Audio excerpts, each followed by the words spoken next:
She called the cops and screamed, "Arrest him!" But I was standing on my own land right by my barn. The officer looked confused because even he knew the farm was mine. And yet there she was, stuck inside the goat pen, holding the bars like she was the victim. She had barged in without permission, tried to boss me around like she owned the place, and the goats pushed her straight into the pen. Now she was shouting at me, threatening to sue, while my neighbor Mark was laughing so hard he almost dropped his coffee. I just crossed my arms and said, "Karen, you don't get to trespass on my farm and play sheriff." Her face turned red as the chickens gathered near her feet, clucking like they were mocking her. The funniest part? She had taped a fake HOA notice to my barn earlier that morning, claiming my animals were illegal and I had to move out. But this farm wasn't just mine. It was federal land granted to me after years of service. And if she thought her fake rules scared me, she had no idea who she was messing with. That's when the real twist began, because Karen had called backup. And it wasn't the kind of backup you'd expect. 2 black SUVs rolled up the dirt road, dust flying everywhere. Karen smirked from inside the pen like she had just summoned an army. "These are my people!" she yelled, gripping the bars. "You'll be thrown out today." The doors opened and out stepped 3 men in cheap uniforms that looked suspiciously like Halloween costumes. Badges hung crooked on their shirts, and one even had sneakers instead of boots. My neighbor Mark whispered, barely containing his laughter, "Are those supposed to be cops? Or a garage band?" I didn't move. I just let the goats bleat louder, as if they too sensed the act. The tallest officer marched up and barked, "Sir, this property is in violation of HOA code. We're seizing it." I tilted my head and calmly asked, "Which HOA? Because last time I checked, this land isn't under any." He froze for a second, then pulled out a wrinkled piece of paper like it was an arrest warrant. It was so fake I almost laughed. Wrong county seal. Misspelled words and printed on office copy paper. Karen shouted, "Take him away!" But instead of answering her, I slowly reached into my pocket. Everyone went silent. They thought I was pulling out a weapon, but what I revealed was far scarier for them, a shiny metal badge that was very real. I held it up so the sun hit it just right and said, "Funny thing. You're trying to arrest a sheriff on his own land." The so-called officers froze when they saw my badge glinting in the sunlight. Their fake confidence slipped like wet paint, and one of them actually stepped back toward the SUV. Karen, still gripping the goat pen bars, screamed, "Don't just stand there! Arrest him, he's lying!" I didn't say a word at first. I let the silence hang heavy, with only the goats chewing hay and the chickens scratching the dirt. Then I spoke slow, every word sharp. "Lady, you brought fake cops onto my farm," and tried to frame me. My neighbor, Mark, nearly doubled over laughing, but Karen's face twisted in rage. "This isn't over," she snapped. "You'll lose everything. I'll report you to the county, to the state." She kept listing names like she had a hotline to the president. Meanwhile, the fake officers started edging toward their cars, mumbling excuses. That's when I pulled out my phone and tapped the screen. A live feed popped up from the cameras hidden around my barn. Every move of Karen trespassing, every fake paper she taped, every second she commanded those imposters, it was all recorded. I turned the screen toward her and said, "Smile. Because you're live on security footage." Her jaw dropped. She didn't know the best part yet. I had already forwarded the clips to the real sheriff's department. And the real deputies were on their way. The roar of sirens echoed down the road, and dust swirled as 2 real sheriff cruisers pulled onto my driveway. Karen's eyes widened, but she tried to play it cool. "Finally!" she shouted, waving from inside the goat pen like she had summoned them herself. "Arrest this man, he's dangerous!" The deputies stepped out, their real uniforms sharp and clean, their cars gleaming under the sun. They glanced at me, then at Karen clutching the bars, then at the group of fake cops who were now sweating bullets. One deputy asked, "What exactly is going on here?" Before Karen could answer, one of the imposters panicked and blurted, "We were just helping." He tried to slip away toward the SUV, but the deputy's voice boomed, "Stay where you are." Karen's face turned pale, but then she did something I didn't see coming. She reached into her purse, pulled out a thick envelope, and tried shoving it through the bars at the deputies. "Here, let's just handle this quietly," she hissed like it was some secret deal. Mark gasped so loud it sounded like a cough. A bribe on my property, in front of witnesses. The deputies didn't even touch the envelope. They just stared at her in disbelief. And that's when I knew this was about to flip harder than anyone expected. Because bribery wasn't just a bad move. It was a crime that could lock her up for years. Karen realized fast that her bribe had backfired.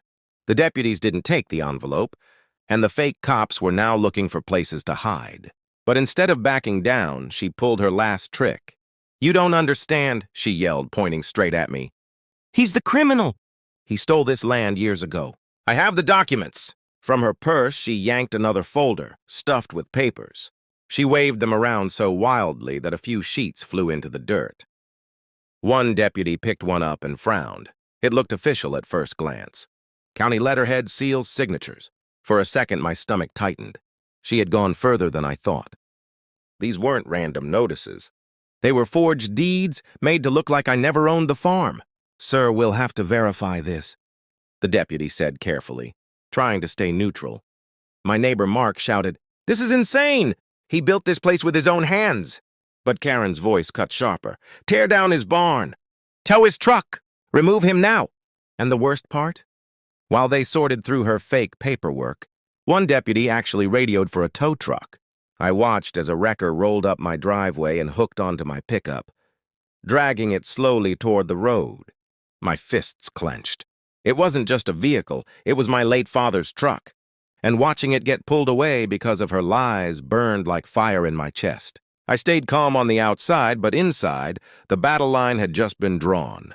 The tow truck groaned as it dragged my father's old pickup down the drive, and Karen smiled like she'd already won.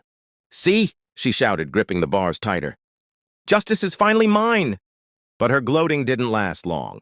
I walked calmly to the deputy holding her deeds and said, "Mind if I see that?" He hesitated, then handed me the page. My eyes scanned the text, and I almost laughed.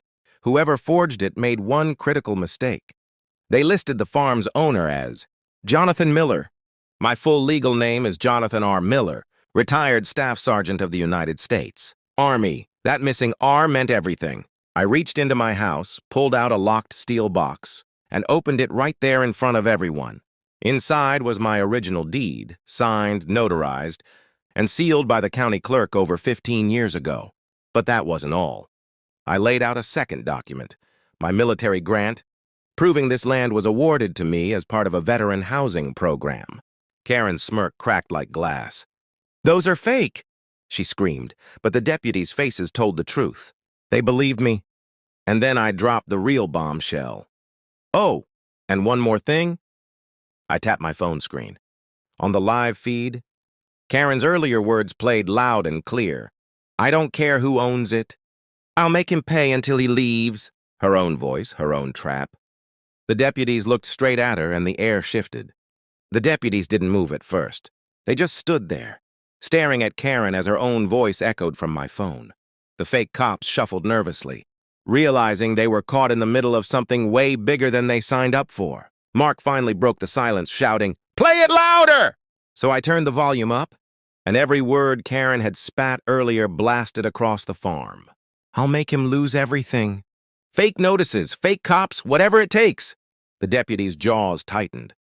One of them stepped toward the pen. "Ma'am, you need to come with us." Karen's eyes darted wildly. She gripped the bars like a cornered animal. "No, you don't understand. I am the HOA," she screamed, her voice cracking. The goats bleated like they were laughing at her. Desperate, she pointed at me again. "He's lying! He tricked you all!" But it was too late.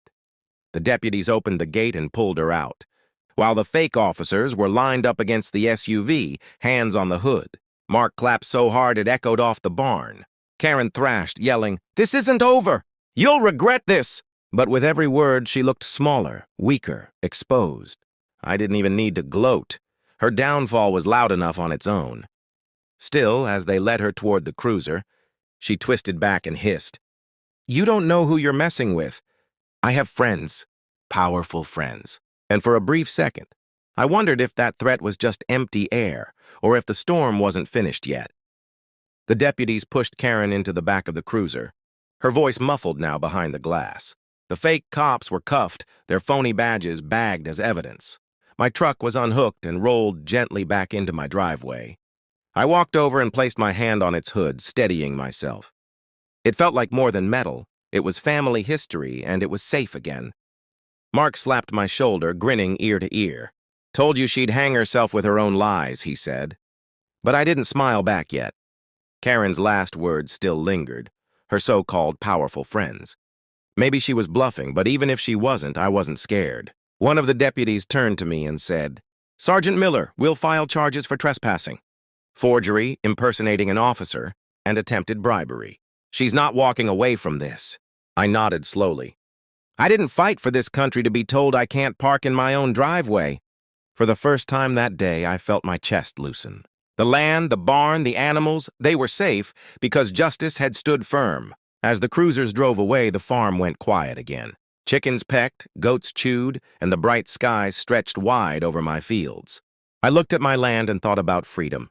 Not just a word, but something earned, something worth defending. And I knew one thing for sure. No fake notices, no loudmouth Karen, no corrupt tricks would ever take that away from me.